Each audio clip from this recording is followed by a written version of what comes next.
皆さんこんにちは。本日こちらにやってきたんですけども、これからですねのっこみが始まりますということで、私今回はもう本当に気合を入れたいなと、去年も入れたけどということで、皆さんもちょっとこれからねのっこみ始まると思うので、いろいろとさ仕掛けとかも変わってくるわけじゃないですか、釣り方とか、そういうのをやっぱり教えていただかないとなかなか難しいかなと思いまして、もうそれをねですね、野釣り、50紙めちゃめちゃ釣ってる大先輩にもう仕掛け作りからいろいろ教えていただきたいなと思って今回動画を撮りました。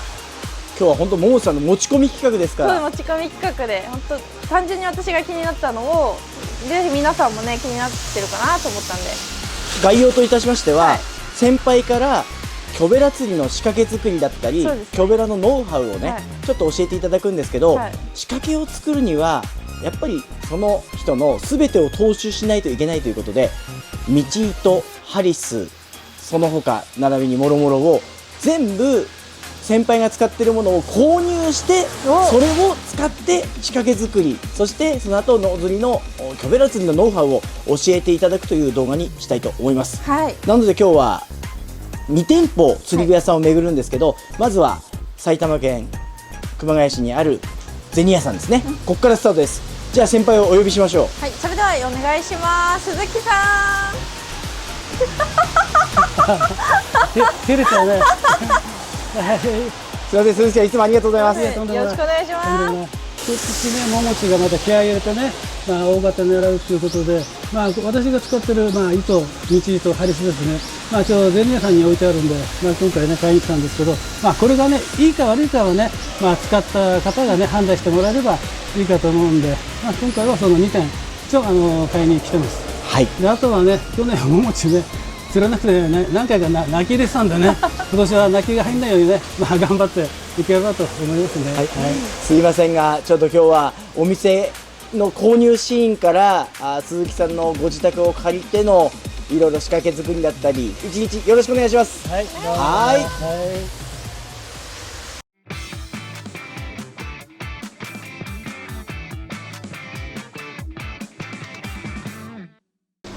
それでは行きましょう。失礼します。ごめんなさいね。これ持った方がいいんじゃない？たくさん買うから。いくよ。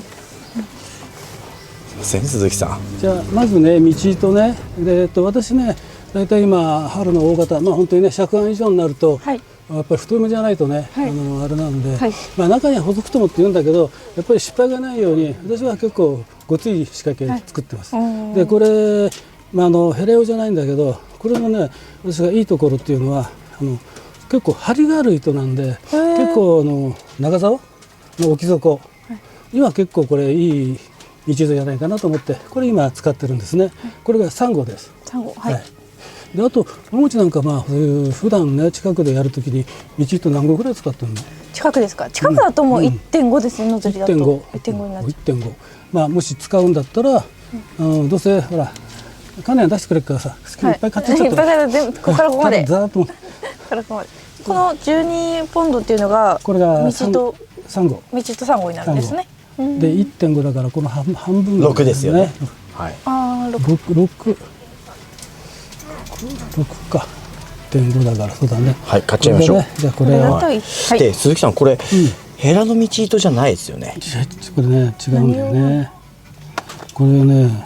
私もねあまり気にしてないで、ちょっとね見て使い勝手がいいかなと思って買ってみたら、結構使い勝手良かったんで、あとこれのねこのピンクあるんだけど、これは私はちょっとおすすめじゃないんだよね。このグリーンの方がどっちかというといいかなと、自分の時にはねこれ使ってるんですけどね。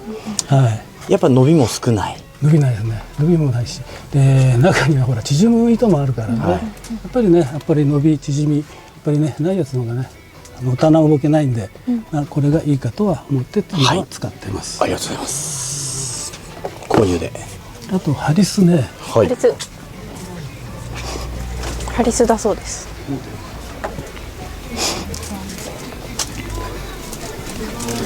ハリスはね、このスペクトロンアルファ、これもヘラのようじゃないんだけど、これはあれかな、なんとかな、海で使うメジナとかなんかのハリスで使ってる人がいるのかな。でこれは、ナイロンです。で私はねよくフロロとかって言うんだけど、フロロはハリスだと硬いんだよね。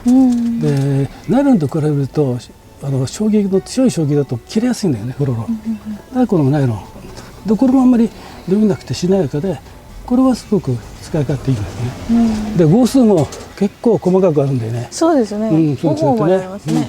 で値段も手頃だしね、これはだいたい 1.5、まあだいたいそうね、特殊な大型の釣り場、例えば野尻、長野の野尻で使うとちょっとこれ細いんだよね。他だったらだいたいこれでいけちゃうんで、これで一番いいかなと。野尻はね、あそこは本当強いからね、これでも切れちゃうんですか？切れちゃう。1.5 でも切れちゃう。私だけじゃなくてうちの仲間も、いや最初は点5で大丈夫だよっていう話で、ね、やり始めるとやっぱり飛ばされちゃう。野尻だと2号使う。じゃないとね、あそこの魚はなかなかきついよね。じゃあやっぱり2号も買ってった方がいいんじゃないもんさん、せっかくだから。今年また野尻チャレンジするの？もちろんですよね。せっかくなんで2号もじゃあ。竿長いよ。抑えられる、止められるかなっていう問題が。最低8メートルだからね。最低で8メートルだから。最低で8メートル。24色。24から5色ね。余裕だな。本当？じゃあ2号も買いますか。あと一般的に近くの霞水系だとハリス。霞水系だと大体0.8かな。結構細いんだね。0.8でもう全然上がってきちゃうよね。霞。じゃあ0.8もしほら一回試しに使ってみるか。使ってみたいです。多分ね悪くないと思うよ。これね、もうね06から6号までね、こんな細かくいっぱいあるんでね。本当細かくありますよね。これだからね、本当使い勝手いいよ。06から。でお値段も手頃で。1000円ちょっとだからね。これ60メーターですよね。60メーター。で最近このスペクトロン EX っていうハリスも出てるんですよね。あと道糸とハリスが。どうなんでしょうね、ヘラ専用で。ただね、このハリス、野釣りで大型狙いだと0.8までなんだよね。0.8だとまず野釣りの大型だとまず無理ですね。無理。どうしてもね、春先の畑の時だとヤッカラバとかヤギの水没とか狙うんで、ちょっときついかな。やっぱりね、最低でもね一応 1.2 ぐらいはないとね。バレて泣くんだったらね、食ったら救ってやるという気持ちじゃないと思うからね。もう仕掛けも心も強い気持ちでいきましょう。ありがとうございます。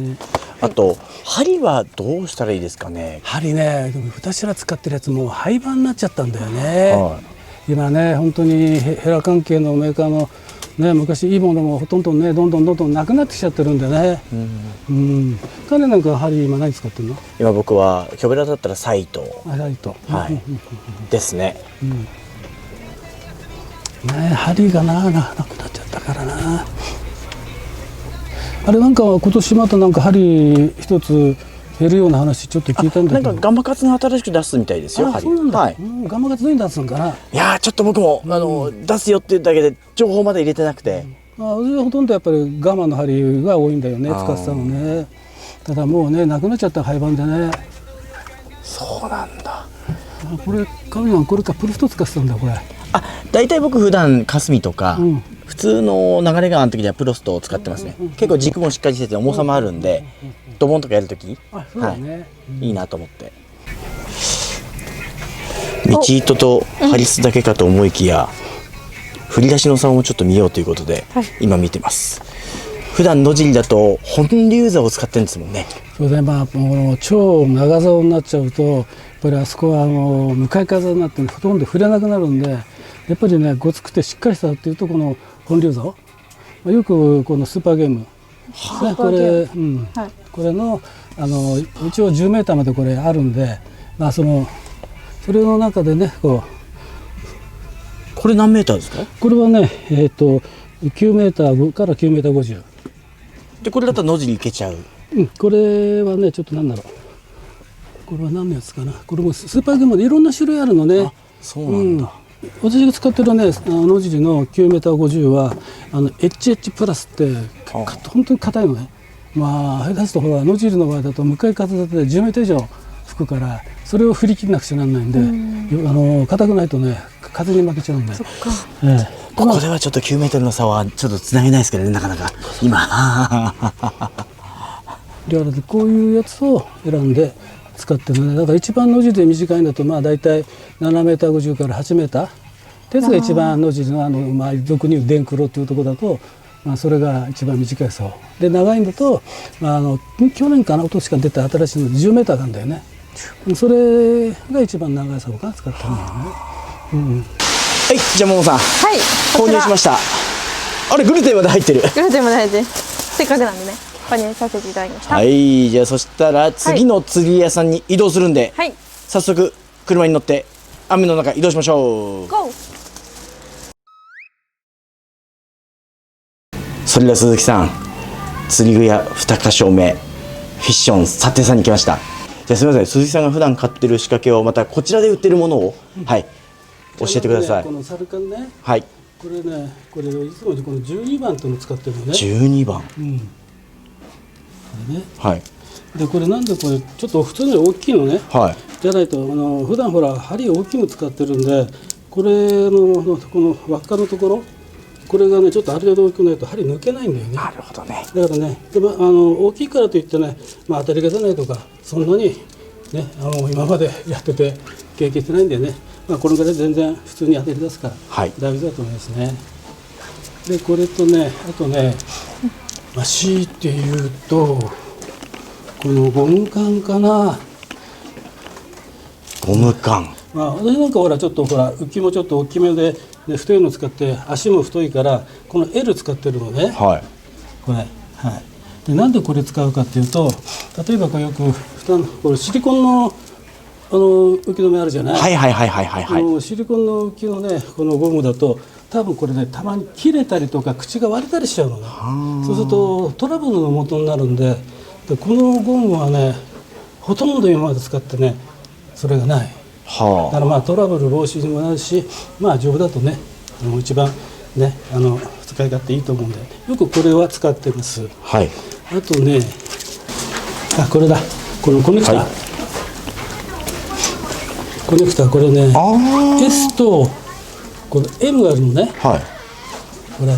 はい。でこれはまあ S と M って要はこの長さね。はい。短いのこの長いの。で私はこの長いのはほとんど使わないところ。使わない。でよくほらヘドロのふかふかしたところ潜っちゃうっていうけど、まあそれほどこれでねそれで当たりが出ないことないね。ほとんどこれでね賄えるのと、これ普通のコネクタと違ってこれすごい硬いのね。はあ。これがこれメーカーどこなんですか？これね関西の方で出してるらしいんだよね。へえ。これ強いんですか？強い。だからね普通よくほらこのバネが外れて飛んでっちゃうことがあるじゃない。それがねまあないってことはない、まあ本当に少ない飛ぶことが。だからこの硬いんだけどこれを一番使ってる。でこのよく上と下に2つあるやつあるじゃない。はい。ありますね。これもよく抜けるんだよね。上これね。僕これよく抜けますこれ。そうそう。はい。で特にほら一般のやつ柔らかいから、はい、これよく下がって飛んでっちゃうんだよね。だからこの2つのやつは使わない。はい。これだね。このコネクタはね本当ね使い勝手すごくいい。はい、あとね中通しおもりはももちなんかは何個ぐらいよく使う？いつもはやっぱり、なんだろう、霞ヶ浦だったりとか、あとはこの間は常し利根川か。だと1号ぐらいですかね。1.5かな、せいぜい。まあ、じゃあ1号かな。ちょっとこれじゃあちょっと待って、これが1号と 1.5 ね。が多いですね。これね、ももちはこのままくっつけちゃう？このままくっつけちゃいます。そう。はい。まあ後でちょっといたずらするけど、はい、これちょっと工夫するのね。この重りをですか？そう。これを工夫して、はい、それで作るんだけど、これ後でこの俺が作ってるとうちでちょっといたずらしてみるけど、はい、ちょっとこれでこれ買ってってみて、はい、うちでちょっといたずらしてみよう。はい、ちょっと工夫するんだよね。勉強になるね。面白いね。やっぱり何を工夫するのか気になります。まあ、何がいいか悪いか分かんないけどね、はいまあ、工夫して、ね、映ってますから、釣られてますかあれ鈴木さんは今50紙は何枚？今ね、まあ、トータルでいけば53、4ぐらいいったかな。 54。ただね、おかっぱりで50を50枚釣りたいんだよね。はい。だけど今49なのね。ら。なんか惜しいですねそう。あと一つどうにかね、あと夢はね、60釣りたいんだけどね、はいこれは夢として。あともう一つの目標は50を10箇所、要するに場所10箇所で釣りたいんだけど、それがまだ8箇所なんだよね。あと2箇所。 1箇所。それがなかなかね、なかなか難しい。目標があって。まあね、まあ年だからね、3つが達成できることはないと思うけど、はいまあね、1つでもね、こう達成できるようにね、まあ頑張ってきたんだけどね。ありがとうございます。こちらのフィッシュオンさんでは以上ですか？そうだね、軽く入れてこんなもんで。承知いたしました。そしたらこちらの釣り具を購入して1箇所目と2箇所目の釣り具屋さんで購入したものを踏まえて、この後鈴木さんのお宅でおーキョベラの仕掛けを作っていただいて、そしてまあそういった遊びなんか工夫なんかも教えていただきながらキョベラ釣りのノウハウをいろいろとご教示いただければと思います。じゃあよろしくお願いします。はいお。願いします。それでは鈴木さんの、自宅にご案内いただきましたので、こちらで、仕掛け作りからすべて教えていただきたいなと思います。じゃあ鈴木さんすみませんお願いします。はい、じゃあまずね、この中通しのこの重りね、はい。ちょっとほら、釣り具屋さんで言ったと思うんで工夫するっていうのでね、まあ、これがまあね、まあ、水の中だからどういうね、形になるかわかんないんだけど、まあ俺はこういうふうにするのは、まずここね。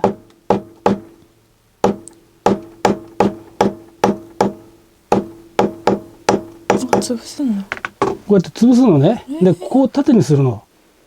で、この意味もね、例えば、これまあ中通しのコネクタなんだよね。これね。これが。で、例えばこれはノーマルのやつね。例えばこう置いたとき、転がるよね。止まるよね。っていうのは本当だ、中通しは所詮流れがある。風で流れる。まあそういうところで使う重りだから、やはりね、ギリギリの重さでこう落とした場合、まあ、これも例えばこういう形になってると思うんだよね。こういうね。ということは、まあどうなるかはね、ちょっとね、水の中で分かんないんだけど、平らにした方が重りの引きずられるのが、まあ、全然内輪になると思うんだよね。ということは、餌もここで重りが止まっていればまあ安定するということだと思うんで、俺はこういうふうにちょっと一手間入れて潰してる。で、このクリップはね、普通の市販よりもね、硬いのね。まあちょっと彼は後でちょっと触ってみると分かるんだけど、こうやってもほら曲がんないのね。しっかりしてるの。だからこのバネ自体も非常にね、しっかり入るのね。だから抜けにくいのね。よくね、魚が釣れた時に手前来た時に水中から重りが浮くとこうね、バタバタカンブリ振らされて重りが飛んじゃったりとかねする場合があるんだけど、これがねその分硬いんで飛びにくい形になると思うね。こういうふうに潰しておくと、これが下がついた時にこういう感じで、糸がここへ通るわけだよね。そうするとちょうど抵抗が少なくなるよね。そうですね。そういう感じでこういう潰し方してるのかな。まあこれがね、まあ、ちょっとのとこなんだけど、どういう、ね、役割あるか、まあ、ちょっと水の中では分かんないんだけど、まあこの方がいいんじゃないかなっていう形で重りは潰して。あ、そういうことか。こう、丸い輪っかがこっち向きってことか。そう。そっか。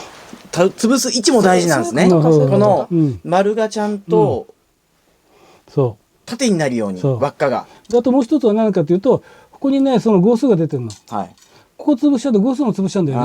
何号かって分かりづらいの。だからこれをここから潰すのも、まあこの輪っかのこれのね利点とこの号数も潰れないんで、この重りは何号かという分かりやすい、そんな感じでね。面白いね。こう潰す。つまんないことなんだけどね。つまんないことなんだけどさ。いや。これが大事なんですね。それともう一つ、まあよくねシーズンオフの時にこれ作っとき時に。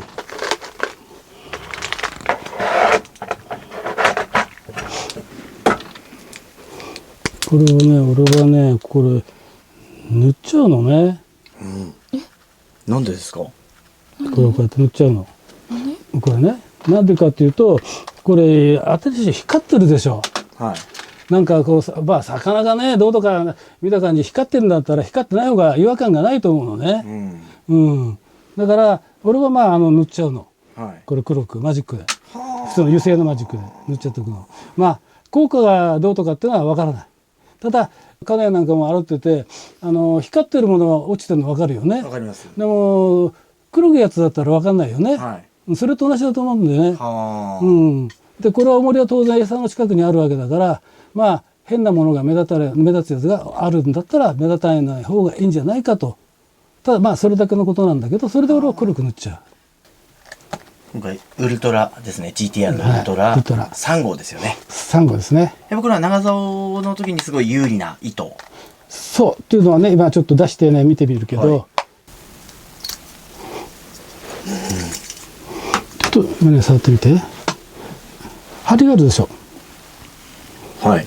でタランと。だからね、長竿の置き底。はい。だとこの道糸のね、浮きからの穂先までの間のこの糸がすごく長くなるよね。はい、そうですね。そうするとタラーンとしてるやつよりも、例えばまあこれはちょっと張りがあって硬い糸だけど、合わせた時にやっぱり柔らかい糸だとブヨンってなるけども、硬い糸だとその瞬発的にすぐ針の方まで力がかかっていくから、まあこの方が長い竿で置き底やるんだったらこの糸はまあいいんじゃないかなと思うんだよね。でこれ本当にね、これよくほら釣りやってるとほら糸が伸びちゃってね、棚がずれちゃって、はい、そういうのがあるんで、この糸ねそんな伸びもねないんで、これはだから特に長い竿には使いやすいと思う。まあ短い竿だったらまあもうちょっとねやわい糸でもいいと思うんだけど、はい、まあこれはそんな感じの糸ですね。はい。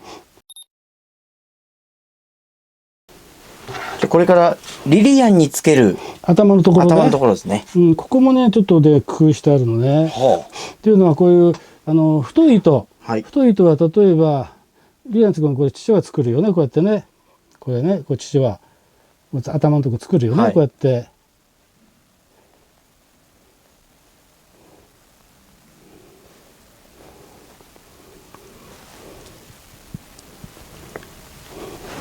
これよく締めてみてね。はい。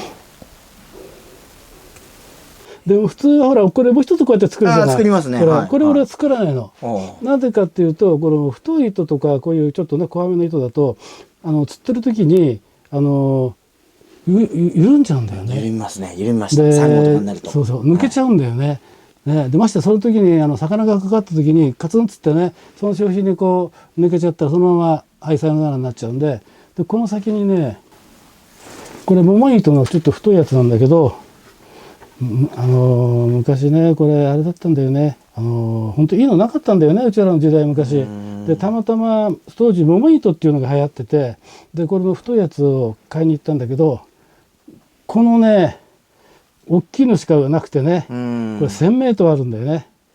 もうこれ多分魚釣り終わるまでに使い切んないよね。でこれをこういうふうに作っとくの。結び方はそんなこだわりなくですか、そこ。これただほらもう一回やろうか。ただ糸こうやってね、これやるよ、こうやってね。はい、でこれ通してこの中に通すだけ。ああ、なるほど。輪っかを通してってですね。そうこうやってね。でこうちょっとよくね押さえて。はい。で余分な糸はこれぐらい残して。どのぐらい？5ミリぐらいかな。切っちゃう。はい。でこちらのじゃあ竿の穂先つけてみようか。はい。今回は開いてなかった。ノッコミを意識して雷神瞬きの9色を持ってきました。じゃあつないじゃいます？じゃあこれだけつけちゃうね。そうですね。雷神は逆からですもんね。穂先だけは。穂先を持ってからないように。私は忘れてた。危な。やめて。これね忘れちゃうとしまうときね、こっちやっちゃう人いるから気をつけないとね、抜けなくなっちゃうから。なるほど。そうですね。これだけ雷神の瞬きはね気をつけて。抜けなくなりわあ、ますね。やりそうだね。言って。やりそう多分やるのなマジで。なんか疲れてたりやるよなね、喜んじゃったりしてね、連れて。いや、言って、マジで言って、本当金谷さん。マジでももちは振り出し竿でいいんじゃないかな、普通の。で、この人振り出しも頭からしまいやがっ一て。回ね、あ、そう。はい。抜けなきゃ怒っちゃって。やったね。やっちゃって。ほんと余計なことしかやんないんですよ。で、これ、はいこういうね、これをつけるときに、こういうふうになるのね、8の字に。ほうほう。 8の字。はい。で、このままこう持つの、こうやって。 8の字を。はい。で輪っかになるよね、一つのね。はい。で、こっち側から、まあ、どっちからでもいいんだけど、これを、この中入れるの。あ、すごい。入れるのね。こうやってね。入れるでしょ。それで、ここのところを、ここへ入れて、で、こうやって軽く引っ張って、こうやって、こんで締めるの。はい。どこでも抜けない。抜けない。うん。もうこういう感じで。もう一回いいですか、その輪っか作って。で、これを、この糸っていうのは、この外すときにこれ使う糸なの。ああ、木綿糸で。木綿糸これね引っ張る。それを引っ張ると。とこで抜けるから。ああ。皿の状態からすいません。ね僕お願いします。まずこれね。こうね。普通のね、こはいれ輪っかの状態ね。これを8の字に8の字にこうやってくるっとして8の字に。はい。で、これを下に下げると。はい。で、一つの円にしたら、はい。で、これをこっちからこうやってなんか入れると。一回、こういうふうに。普通にですか、もうそのままですよね。そう、こういうふうにしてね。はい。糸を折ってんで、このこっち輪っか。かを作っておくの。はいこれね。でこの輪っかの部分にこう入れるの。なるほど。で、これで、こうやって引っ張って、で、ここのとこがね、やっぱりちょっと引っかかるから、手で押さえてやって、こっち送ってやる。で、こう、まあ一番前にね、前にこれをこれ。はノズリ感ずり関係ないですよね。そう。まあ、糸の細ければね、普通ダブルチチワで普通にやってもいいんだけど、はい。特にノズリで、道糸太い時は、これの方じゃないと、これはもう外れないから、普通釣り同じくやってて。緩みやすいってことですよね。そうそうそうそう、糸太いからね。あだからこれね、本当にもうみんな経験してるけど、太い糸の時はね、合わせた時だけは浮きがもう浮いててね、ここが外れてると。あーなるほどそういうのがあるわけねー。はい。こんな感じで。はい。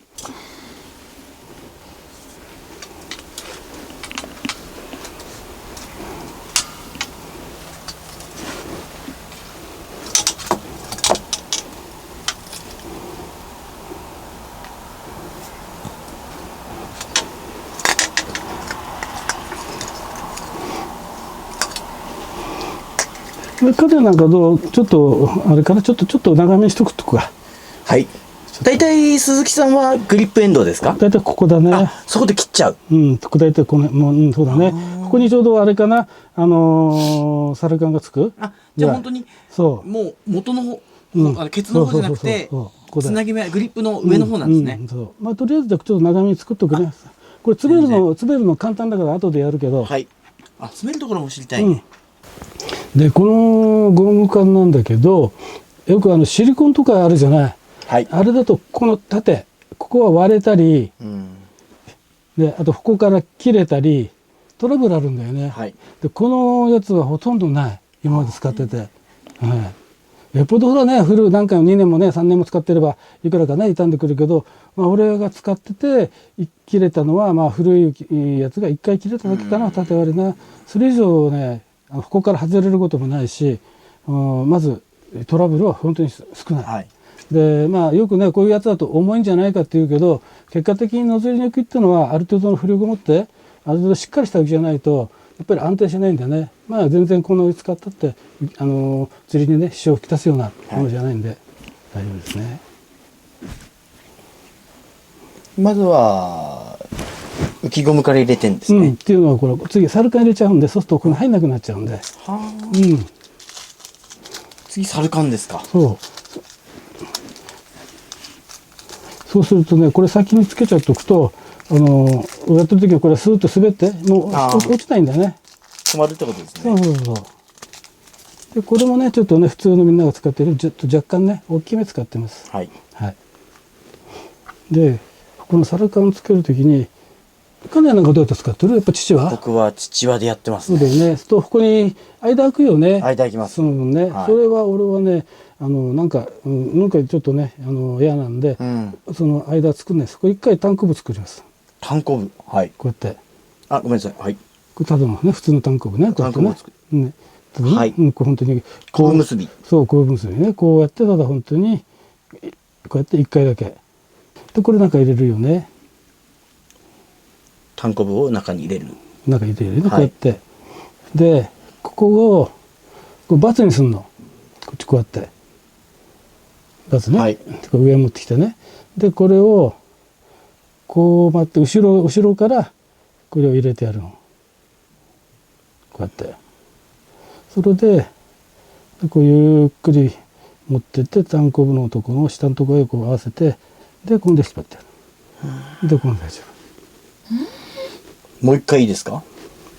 じゃあちょっとじゃあ道と短くなっちゃうけどね。ああ、確かにそうだ。あ、でもほら父親でやるとその分だけもっと短くなるけど、ほらこの部分だけだから。だから仕掛けを短くするときに楽なんだ。そうもしバカが長すぎたといった場合、この縛り方だとすぐにできるんですね。要はここについて重りを上上げちゃって、そうですよね。上上げちゃって例えば3センチ長かった5センチ長かったそれ切って、それでこれをつけて、はい。同じ縛り方すれば、昆布作って。そう上からこう持ってきてバツにしてるよね、こうやってねなるよね。それでこれをこのバツにしたこっち肩の単行部ついてるやつを後ろから入れるの、はい。こうやって後ろからこうやって長い、それでうまいな、これ。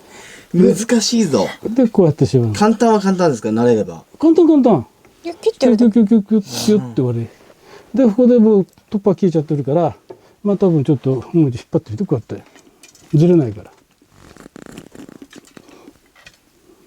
うわ全然ずれない、すごいがっちりしてる、これ車間つってもダメ、ずれないから。ギューって。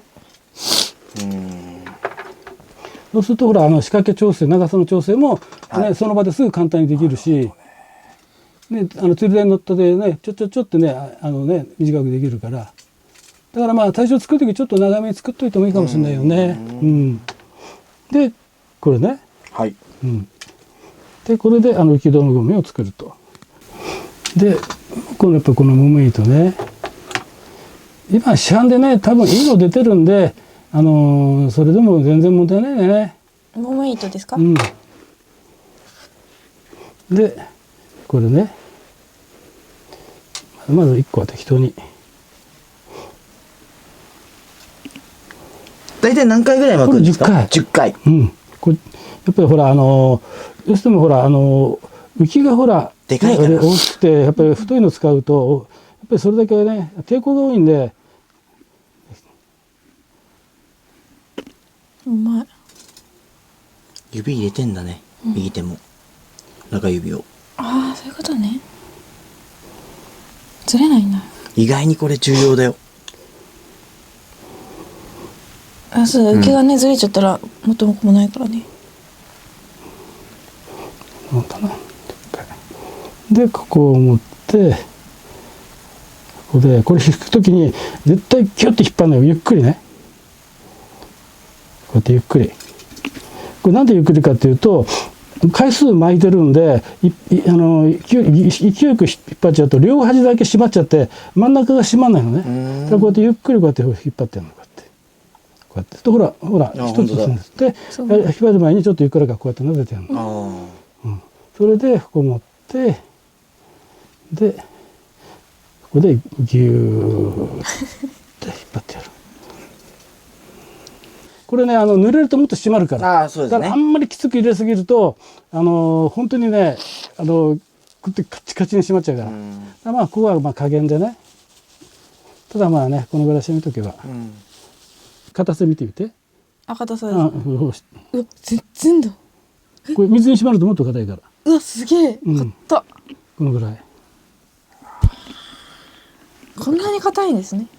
よく木綿糸をきつく縛りすぎると、それもまあ道糸をやっぱり傷つけるっていう人もいるじゃないですか。いる。どうなんですかね。乾燥でこれ乾いてる時にこれをねピュッピュッ動かすと傷むのね。これをねもしやるとき、まあ汚い話だけど、まあなんか濡れたもんあればそれで一回濡らしてやるの。これなんかでこうまあこうやってやってもいいけど、それでこうやってやれば傷まない。ああ、なるほどね。それを乾いたままでそのままねギューってやっちゃうと熱も持つし、やるときにはゆっくりねこうやっていつもこうやってやってやる。でこれ濡れてればその傷まない、大丈夫だから。でこの出てるこの余分なところをこれを切る。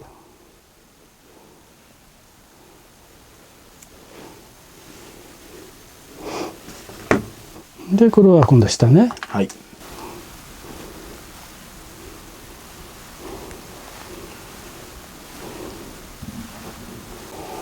でトンボ。じゃあトンボも本当に同じように10回。まあ10回まあトンボだったらねまあ6回からまあ適当でいいと思うんだけど。じゃあこれは市販のよく浮き止め糸で売ってる糸よりも細いんですね。細い。その分やっぱよく締まる。締まる。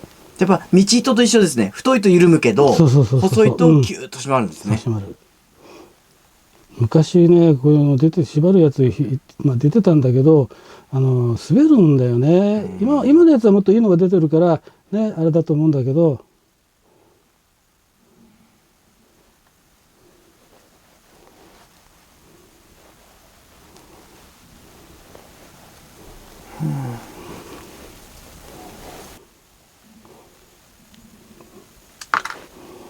2つぐらいつくとか。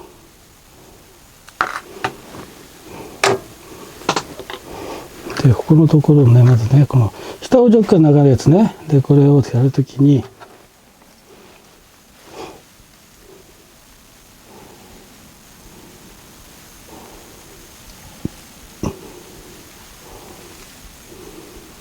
ああ。やっぱりね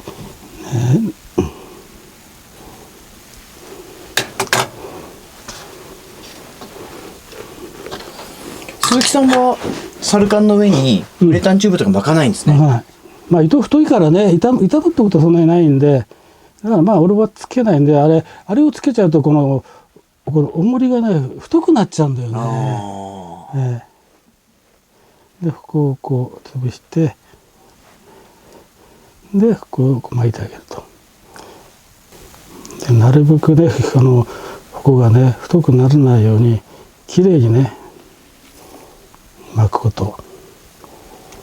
これなんでこうねきれいにちっちゃく巻くかっていうのは今後でねこれ巻き終わったら俺はこれ巻き終わったらまずね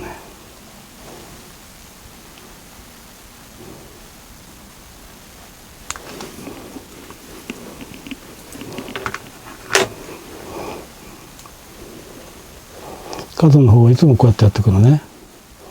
少しねこう斜めに切って斜めに切るんですか？そうこうやってってことはこれね本当はねこれこうやってあるじゃない。まあ重り調整するときにまあちょっと頭なんですけど、まあ、上と下こう2つつけるのも意味があるんだけど、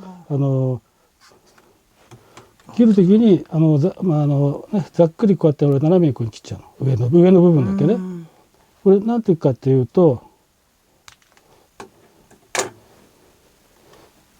ここのところが角張っちゃうじゃないこうやって。そうするとハリスが乗っちゃう時あるのね。特に例えばマッシュの宙とかなんかでこう振り込んだ時にまあほら浮きよりもちょい前にほら餌を落とすけどもどうしても沈む時にこうやって落ちた時重りから入るじゃないこうやって。はい、そうですね。その時に餌がどうしてもね大きいから後から入ってくるじゃない。そうするとまあ落とし込みみたいな感じでやるとここに糸が乗る時あるのね。ここに乗っかっちゃうの。そうするとね普通だったらこうやってね沈んでいくものが途中で引っかかっちゃうと。そういうのがね少しでもないようにでこういう巻くの。あとはほら一つでこう大きく巻いちゃう人もいるよね。はい、それは余計やっぱりここに乗る確率が高い。だからあと重りはこうやって分散する。はい。で特にマッチューなんかやってる時には要するに煽りをねくれる時に一つの重りだと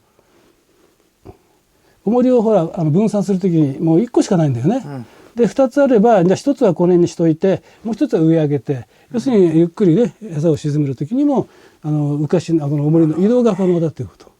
だから特に長い竿でちょっとね点々使う、例えば亀のマッシュの中とかだったら、重りもそんなに小受けだから3つぐらいに分けとく。だから例えばやっから周りの単管でもそうなんだけど重り小やつ使った時にあまり1個ででかくしないでその分2つぐらいに分けといた方が、いいかと思うね。どうするとここに乗る確率があるんで。で一番下は多少四角でもいいんだけどこの上につく重りね、これはね上よりもちょっとちっちゃめな、要するにね短いこれです。で上をつけると上の方が小さくなるわけじゃない。そして上からハリスが追っかってくるから上を細くすればやっぱりこういうふうになるわけだから、滑りやすいと、そんな感じで一応巻いてんだけど重りはね。特にねハリスの細い人使う人は乗るよね。乗りますね。あれいいじゃけだからね。でこんな感じかな。よくこう平らにしちゃう人もいるんだよねこうね。あれがこうキラキラしたんじゃないかと思うよね。長方形にペタッと潰して。そうでもここもねこうやってね切って。上も切るんですね。上の下はねこの上の重りが乗っかるからこうやってねほらそんなに違和感ないんだけど上の方はね特にねだからバランス取る時には上を切る。であとねバランスやってないけど下もちょっとねこうやってね上の重りだけはちょっとこうやってね切っといてやると。で角はこうやってね重り調整の時だよ、ね、ちょっと切るんだったらこうやって切ってやる。でこうやって巻いてやる。でバランスの調整をする。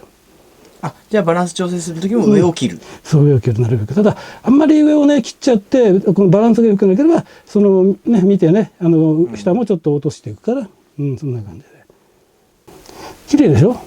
綺麗です。でもう一つねこれにねオチがあってね。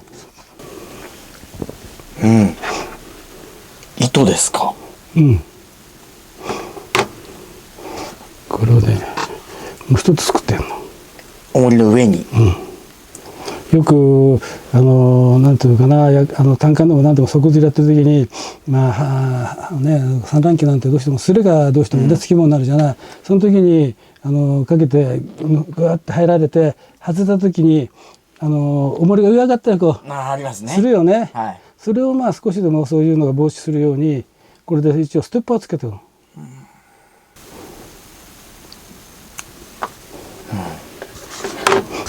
でこれをここにさせてやる。こんな感じでね。ありがとうございます。なるほど。で一応これが大体仕掛けが俺の大体使ってるやつかな。こんな感じでね。で鈴木さんはこれにドボンの仕掛けをご自身でやるときはこの下によく道糸またプラスするじゃないですか。そう。それもちょっと見せてもらってもいいですか。いいですよ。じゃあこれちょっと待って開けちゃうね。どうぞ使ってください。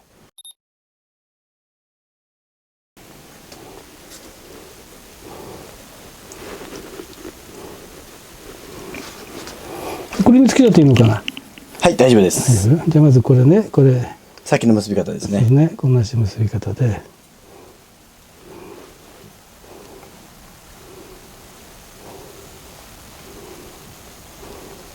これわかる？わかるでしょこれは。本当？これは簡単だよ。それでこのねウレタンちょっとねこれ細いやつねちょっとないんでこれちょっと代用でねこれをねこう入れるのね。ウレタンチューブ。なんで入れるかっていうと、な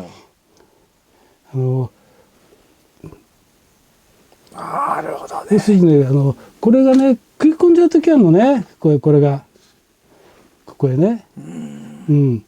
だからこれをちょっと細いやつでここにねこのままこう埋め込んじゃってでこの下をね少し残しとくのこうやってストッパーだよ要はね。それをね俺上と下につけるの。そうするとここにほら例えばこれなしでねやった場合ねこれをつけるわけだよね。こうやってその時に上までにねこう落ちるから、うん下のところにね場合によってはねちょっと食っちゃう時あるのね。はあ、うん、それをね防止するようにチューブをクッションとして使ってる。まあ、この長さはね例えば、適当でね自分の好きなこの長さでいいんで、長ければ長いほどどうなるんですか？要するに長ければ長いほどなんつったらいいかな要するに俺はよく考えるのは浮きが入るのって消し込んだってこんなもんだよねダットとしても。はいはいということは長くったってそんな意味がないんだよね。うんでは要は余分なものはない方がシンプルの方がいいっていうんで、俺はもうこの本当にねこれねこのぐらいです。いいと10センチ10センチちょっとぐらいかな。このぐらい長くて。長くても、であとは本当にこのぐらいとか10センチぐらいこのぐらいだね俺はね。そんなもんちょっと測ってみようか。そうだね10センチぐらいだね。このぐらい。ああ大体そんなもん、このぐらい。でこれをこうつけてこんな感じでギュッて。で今度ウレタンチューブがこう入るわけねこれね。両方にですね。これでこうやってね。これ。ああほどちっちゃいやつですね。ちっちゃいやつね。これちょうどね、これがここがギュッてかぶるぐらい。そうするとこれがほらね、でもほら、スムーズに動くんで。なるほどね。そしてこの下にハリスと針ですね。そうそうそう。でこれね俺が使ってるハリスなんだけど、これダイワのね、スプリフトンアルファってやつなんだけど、これはねグレとかねああいうとこで使う糸なんか海でね。でこれの使ってみていいところはしなやかね。でなんていうのかなこうやっぱり丈夫だね。で値段も手頃。でいいかなという形で使ってるのと、あとはこれねその割にはこの号数が細かくあるのね。そうですね。これはねすごく使い勝手いいと思う。0.8 より細いのもありますもんね。あるある。もちろん。確か 0.5 からあったかな、確かね。確か 0.5 からあると思ったんで、だからそういう感じでね種類も豊富だし値段も手頃で、これが60メーター向きなのかな。ね、これはいい、ハリスはすごく使ってていい。であと特に大型釣りよくねなんていうのかな道糸だのハリスだの細い方がいいとかね太いだと当たりが出ないとかっていうね方もいるんだけども変な話ねやっぱ一発50狙う時にねその魚を見て切られるんだったらやっぱりある程度の太さを持ってもう見た魚すくってやるという形でやらないと本当にワンチャンス逃しちゃう時が、で今現在私一番太いハリスは 2.5 号まで使ったことあるのね、それで普通に釣れます50は、普通に釣れる、当たりも普通に出してくれる、だからそんなにね細さにこだわらないである程度丈夫なやつで浮きなんかもしっかり網をね食わせるやつ、そういう安定した釣りをした方が大型釣りは失敗が少ないと。そうなんですね。だからライトの方に行きがちじゃないですか結構。でそれを別にそこを気にせずやっぱりちゃんと取れる魚をしっかり取る。そうだね。で数釣る釣りじゃないから大型釣りっていうのは一発でかいの釣るんでやっぱりねワンチャンスをね自分に巡ってきた時に逃さないようにねやっぱり釣り上げないと。大型釣りの秘訣はそれじゃないかな。ありがとうございます。今度某ダム湖に場所づくりとかいろいろそういうような場所の下に同行させていただく機会があると思うので、その時にまたいろいろとお伺いできればと思いますんで。そうだね。やっぱりねではっきり言って草ぼうぼうでねその中を釣るにはやっぱりね準備っていうのが必要なんで、やっぱりね水がない時に持続を見るのも勉強になるし、やっぱりそれは段取りとしては一番重要じゃないかな。分かったももさん。すごい本当にありがとうございます。めちゃめちゃ勉強になりました。それで、ね、面白いのは自分で水がない時に草がね生えちゃってる、吉が生えてる、そこをね見てでここをね掃除してここから魚を通してここへ魚を貯めるって自分でイメージするのね。それがイメージ通りいかないかもしれない。でもそれがたまたま本当に10回って1回ねそのイメージ通り魚がそこへ溜まってで魚が釣れた時にはねすごく勉強になるから。だからやらないことには何の勉強もならないからやっぱりやってみるってことだよね。俺はだから大体初めて行くところは来年行くんだったらば今年の水がない秋とかね行って場所をよく下見をしてで来年に備えるっていうのが本当やり方なんだけどね。いたずらするのも面白いからね。はい、楽しみです。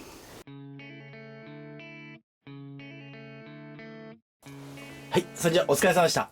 お疲れ様でした。ももさん、鈴木さんにさ買い出しからそうですよね付き合っていただいてゼニアさんとフィッシュオンサッテさんに伺って仕掛けのねキョベラ専用の仕掛けの選択を教えていただいてそしてこちらの一室で仕掛け作り本当にこういろいろさ手間暇かけて作ってなって感じだよね。そうね、本当細かいところこそこだわるっていうような感じで。いや今日は本当にありがとうございました。いえいえいえ。どうですかねこれももさん今年こそはつっとまらないとね。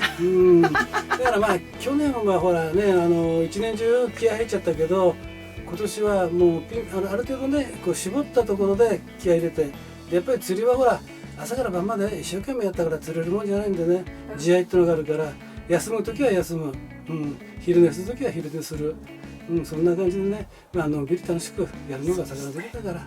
もうなんか鈴木さん今日釣り屋さんに行ったら僕らの視聴者さんに何人かにお会いしたじゃないですか。そうだよね。なんかラーメン作る人みたいになっちゃった。ラーメンじじいになっちゃったよね。私のシェフって言ってました。でも結構やっぱり似てる人もいいんだね。しかも細かく今日ゼニアさんでお会いした方も細かく見ていただいててびっくりしちゃって、鈴木さんの木使ってたとかね。言われてる本人全然覚えてないんだけどでも見てるんで分かってるんだね。でもその人たちに楽しんでいただくためにもまたももさん頑張ってよ。そうだね、これはもう本当に一番最初の助長なんでここから本番なので、釣りだけじゃなくて今日はやっぱり仕掛けっていう基本それ大事だからね。全然違かったもんね俺らが普段作ってる仕掛けと。ちょっと弱すぎましたね私が普段使ってる。あと結び一つも違うしこれをちょっと一回ちゃんと自分のものにして今年の春頑張りましょう。ちょっと今年もご一緒できる時はまたご一緒させていただいて楽しい一年になればと思いますのでよろしくお願いします。いえこちらこそ。はい、それでは今日は京部らしの鈴木さんからいろいろとご教示いただきました。ありがとうございました。ありがとうございました。じゃあもう一度頑張ってくださいね。またよろしくお願いします。